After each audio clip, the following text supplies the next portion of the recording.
In the 1970s, a series of agrarian land reforms were interpreted in a way that resulted in a severe reduction of the Kofan land claims. In 1992, Ecuador began drilling exploratory wells in Kofan territory without proper permission from the Ministry of Environment. The Kofan were able to get the military on their side and take control of the situation. Marched people out and confiscated chainsaws, delivered all the chainsaws and guns and everything else that they had to the Ministry of Environment, who didn't have any idea what they were going to do with them.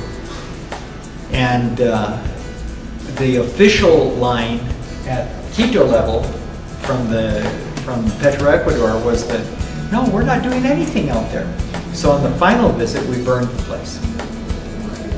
And then, of course, hey, those guys burned down our whole platforms and everything that we were doing out there. Well, yeah, the Ministry of Government guy basically said, we all heard you say in public that you didn't have anything happening out there.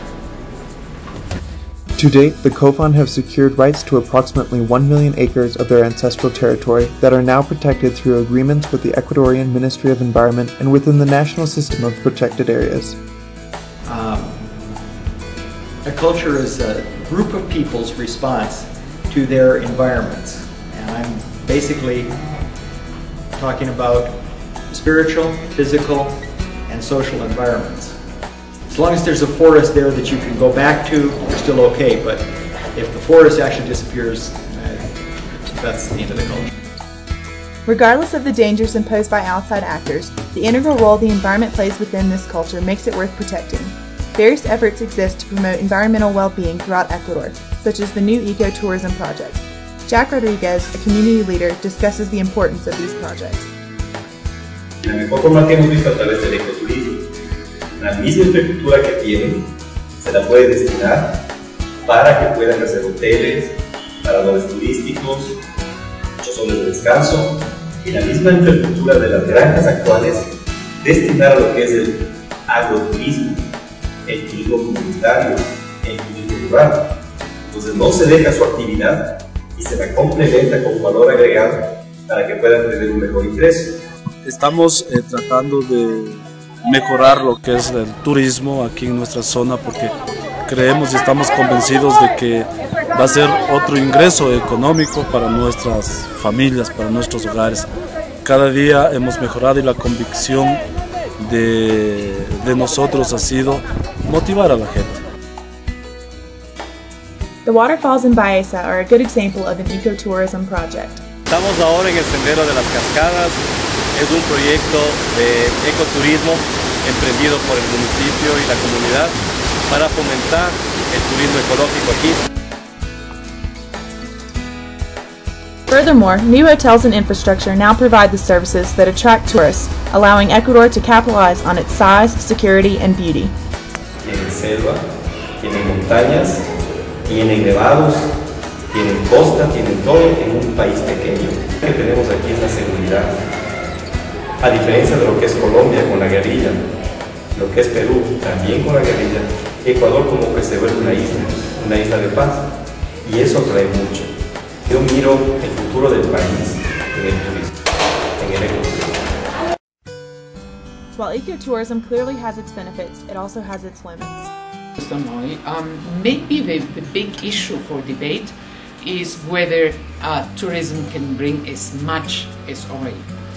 And decisions are taken in the short term, the longest term, a decade.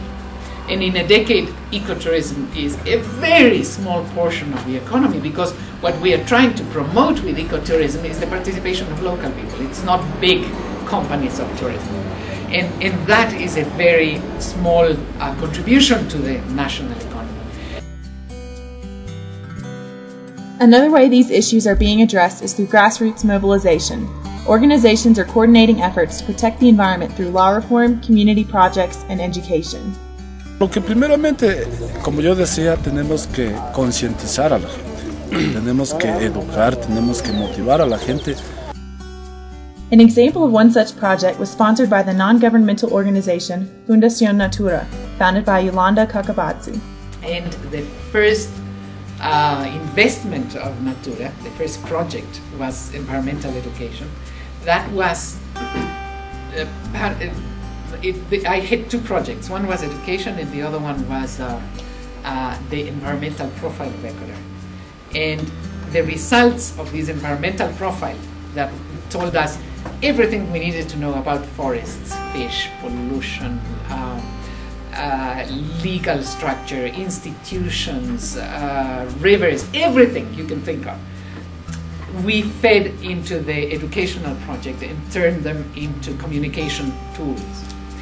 And it was the most fantastic investment we have ever made in terms of environment in Ecuador, because it changed attitudes of people. I would have loved this project to last 20 more years, but I only got funding for something like 8 years. But it did a tremendous contribution to the education of Ecuadorians. Today you see adults and children with different attitudes towards environment.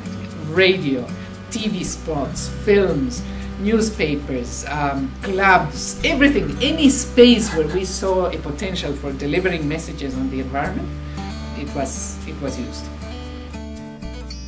Just as people need to know about environmental issues, they also need to know about their rights.